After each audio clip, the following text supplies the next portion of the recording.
Kindly sit down.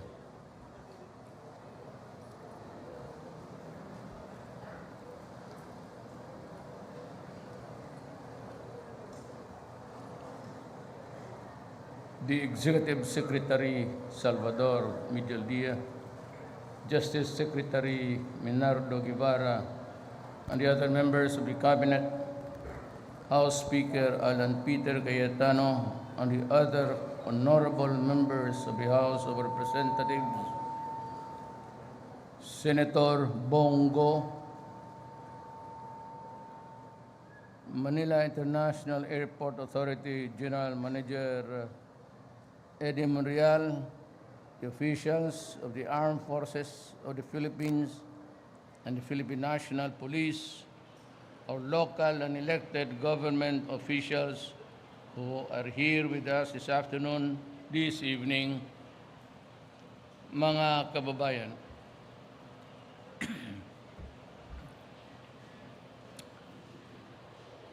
I leave today for an official visit to the Russian Federation upon the invitation of President Vladimir Putin. I welcome the second visit as an important opportunity to further broaden and deepen our engagement with the country we share key strategic interests with both bilateral and in the larger Asia-Pacific region. In Sochi, I will meet President Putin to take stock of the state of our bilateral relations. We will identify ways and further intensifying cooperation in areas of security and defense, combating terrorism and violent extremism, and addressing transnational crimes. Certainly, I will take the opportunity to discuss regional and global developments that impact the Philippines and Russia as key points of convergence to national interest where we can work together. We expect key agreements, including in political cooperation, health science and technology, and the culture, to be signed. I will also join President Putin and other world leaders at the forum of the Valdai International Discussion Club. We are each expected to provide our own perspective of the topic, the dawn of the East and the world political order. This will be an opportune occasion to articulate to a key audience our independent Philippine foreign policy, one that is based on respect for sovereignty and non-interference, the time-honored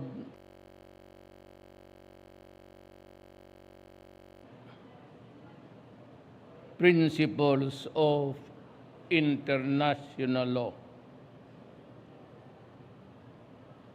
Apparently, this most basic principle of rule that governs the relations between nations have been forgotten by some idiots in some parts of the world. In Moscow, I will meet Filipino and Russian business leaders to encourage more economic linkages. I will also engage academics and the students of the Moscow Institute of International Relations University. Special cultural programs will feature the rich Filipino culture and heritage to the Russians and instill pride in the hearts of our kababayans in Russia who will witness the Bayanihan and the Philippine Madrigal singers. I look forward to finally meeting the members of the growing Filipino community in Russia. This visit reaffirms the Philippines' strong commitment to build a robust and comprehensive partnership with Russia, one that is based on shared interests, pragmatism, and mutual trust and respect. Political realities and global developments require that nations like ours should have an agile foreign policy. While it is true that we value our long-standing partners, we must also be open to engage new ones. For the longest time, we have placed key nations at the margins of our foreign policy, failing to fully explore the potentials of a mutually beneficial cooperation. With our independent foreign policy, we can say with much optimism that these are new and promising times. With hard work from both the Philippines and Russia, we can begin realizing the benefits of a partnership more than 4 decades in the making. Thank you. And I will be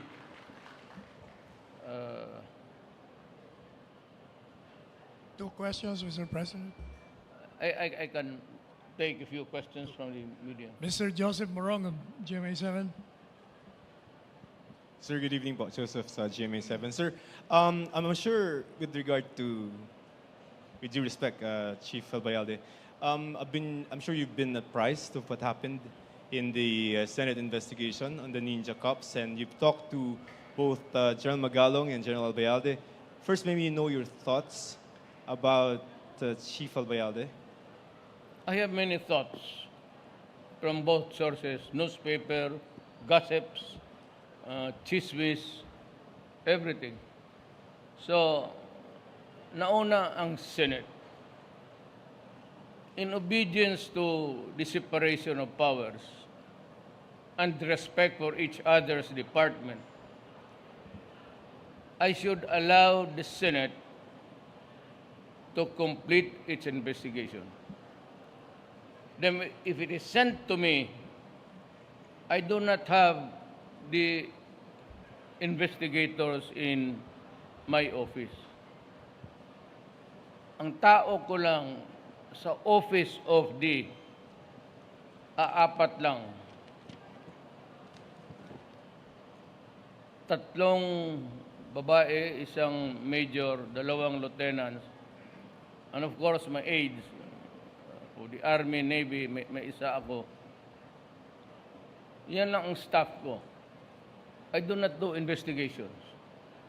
So, the most proper thing to do, which is in line with procedural due process, is to await for the closure of the investigation by the Senate, and when it is forwarded to me, since it is under, the police is under DILG.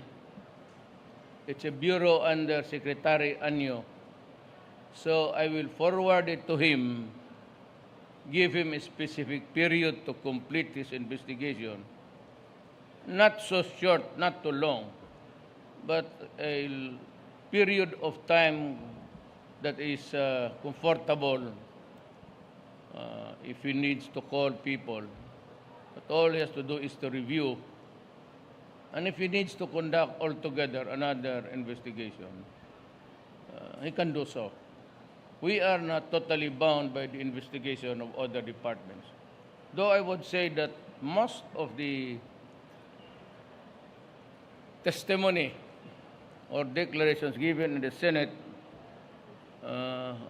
were under oath. I suppose that everybody was telling the truth there. So, konting panahon yan. But procedural due process must be followed. I cannot just wait for the Senate, its report, then adopt it as my own. Okay ba yan? Sir, Walang sanction kasi ang Senate. But when I decide on the basis of the report of Secretary Anyo, I can dismiss, discharge, terminate any and all of them. So hintayin ko yan. But we will be fair. There has to be, alam mo, ang PNP is not that bad. By and large, we have a very good PNP working for our country. Yung scalawags dyan sa yung Ninja Cups, have been there in Manila, one or two in Davao, and everywhere. Yung amin sa probinsya, natapos na namin. The Ninja Cups dito sa Greater Manila area are known for their ferocity, viciousness, and toxicity. I am sure the investigations will bear these things right. sir, how do these things, no, yung mga lumabas po sa Senate and then even yung mga information na nakarating sa inyo, how does this affect your confidence in General Albayalde in terms of leading the drug war, which is one of the key programs of your administration? Well, I would not preempt Secretary Anyo, but I leave it to him to decide. But the only thing was that if you really want to know, this does not bind Secretary Anyo of what might be his conclusion. He was, Albayalde happened to be the provincial police director at that time. But yung Ninja Cups, that is his only, well, if you have to insist that is his only link, that na yung mga tao na yun, were under his command. Up to that point, I don't know if Secretary Anyo would, I do not want to preempt. But I would say that this is not a brief for Albayalde, but you know, if it comes to a serious thing as dismissing a top official here and there, it has to be for a good reason, and there must be enough proof. So, sir, we have not reached that maybe litmus test na you're prepared to probably let go of the chief. We have not reached that point yet.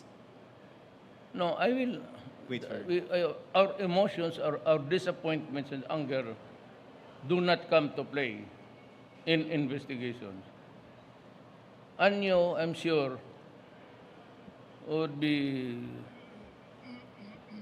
in his proper equanimity when he begins the investigation. Thank you, Mr. Joseph Morong. May we call on Ms. Joyce Banancio of ABS-CBN?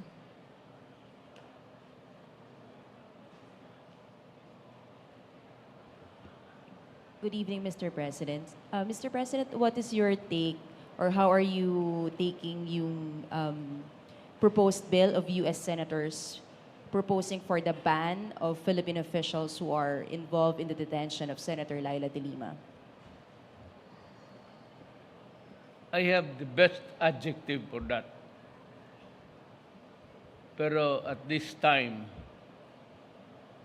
I will just hilaw pa yan eh. At the best, hilaw pa yan. When it becomes ripe, then I will say my piece. But do you think, sir, it's a form of interference to... Hindi naman. These are the voices of the members of a committee.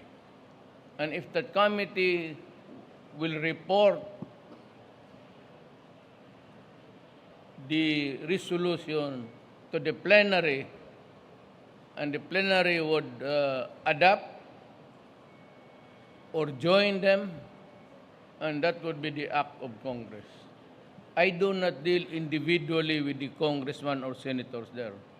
Hindi pa hinog yan. It is not an act of state. It does not carry the mandate of the entire Senate. So if there is one or two or three who says that these things exist in the Philippines, let them. I cannot help them in their ignorance. So if they decide to report it out of the committee to the plenary for adoption, and it becomes,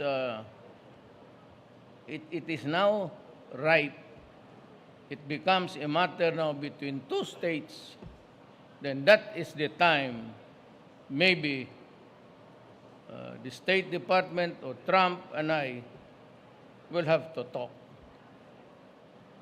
And I will talk. Do you think, sir, it's proper also for the government to also ban these senators here in the country? Wala pa naman sila. Those are proposals. And proposals are what they are. Simply proposals. So you don't see any need for us to ban them as well? I said when the proper time comes, when it is right. Will you task the Secretary of Interior and Local Government to investigate on this regarding the two senators, U.S. senators? No, we will waste our time. Why would I waste my time investigating to? Sir, on another topic, what is your reaction or how are you taking the recent reports on hazing? Again, this is a subject of so many investigations. The police and the PMA hierarchy itself. Patapusin mo muna. Ang akin dito you know what? Huwag mo tanungin kasi eventually the administrative case pupunta yan sa akin for final. Kung mag-reconsider, motion for reconsideration, the final appeal administratively is to the Commander-in-Chief, ako. So, prudent would say, would demand that I just keep it to myself. Oh, whatever I know, newspapers lang yan, chismis, But definitely, sir, we will act on these incidents, sir, once it reaches your office. There will be new directives or commands from the Office of the President to address this issue. well, I would say that it would greatly depend on what is recommended. The PMA would have won administratively, and the police might have another. Doon na lang. Do Thank you, want- Ms. Joyce. Balancio, we have to go. Pabigyan mo O siya. sige, isa pa. Sir, do you... Bukas pa naman tayo alis sa Russia. But sir, personally, do you want to eliminate hazing entirely in the country? Are you in favor?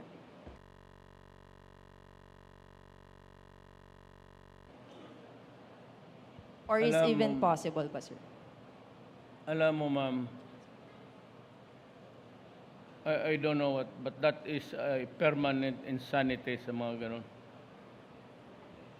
Lahat kami dumaan ng, I'd like to tell you, I was hospitalized for 3 days. Massive hematoma. Then, at one time in our, ako si Justice Boji Santos ng Supreme Court, si Bambet Mendoza, another classmate of mine, dalawa yan sila. We wrote our fraternity and asked earnestly to do away with physical, wala rin. Hindi mo talaga maalis yan. Ikaw, pumasok ka, pag nahuli ka, sorry ka. Hindi mo talaga matanggal yan, unless you ban fraternity for all time. Make it a criminal offense by joining a fraternity, but that would raise so many constitutional issues. Hindi ba talaga mapigilan niya? Would you ask, sir, the Congress to pass a law criminalizing hazing, sir? Yeah, hazing that's carried too far. Tapos yan, human degradation. You order the plebs to, the lower class to perform mga oral sex, ganon. That is, hindi trabaho ng lalaki yan. Yung hiyain mong isang, tingin mo, pagka mabrad mo na, anong tingin mo sa kanya? Anong tingin niya sa iyo? That will create a lifetime animosity. Yan tama-tama lang. Yang pag madala sa ospital, mabuhay. Huwag naman yung mamatay. Pwede mo maalis yan. Noon pa yan, Santo Tomas, Hazing, sa amin, dito sa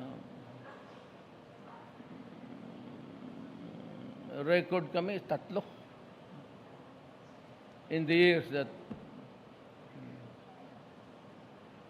starting sa yung generation ko.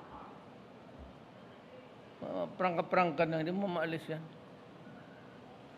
Huwag lang sumobra. Kaya sinobrahan mo. You know, there are rules to follow. You break the rules, you go to jail. Ganoon lang yan. Or you die. Those are simple matters in life. But hazing, hindi mo maalis yan. Thank you, Ms. Joyce. Last question, Mr. President. Last question. Sir, sorry. Joseph Morong. As far as the 13 Ninja Cups are concerned, sir, meron na pong resolution as far as early as 2014. And apparently, most of them are still in the service. Some may COP and then some are in the Intel group. Nasa radar screen niyo po ba yung decision to dismiss ito pong 13 this early, or do you still have to wait for the Senate investigation again? The man of the hour is Yeah, Secretary Anyo when he gets hold of that. When it is already in his hands and within his authority to hear it and meet the proper punishment. Kanya ho yan. Then I review. Thank you, sir. Have a safe flight. Thank you. Thank you, MPC. Thank you, Mr. President. Wala pa siya. Saan na yun? Yung nandyan sa likod nakatago.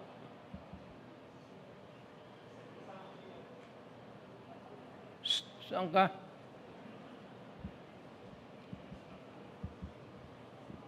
Hilain mo daw. Nandyan yan siya nakatago sa likod. Is Ida there? O yung isa, yung Lana? No more? No more, Mr. President. Are you sure? Are you all satisfied?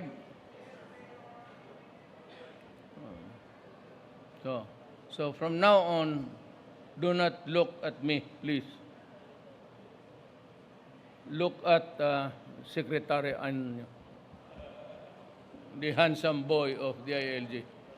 Huwag ninyo akong ano yun. Thank you.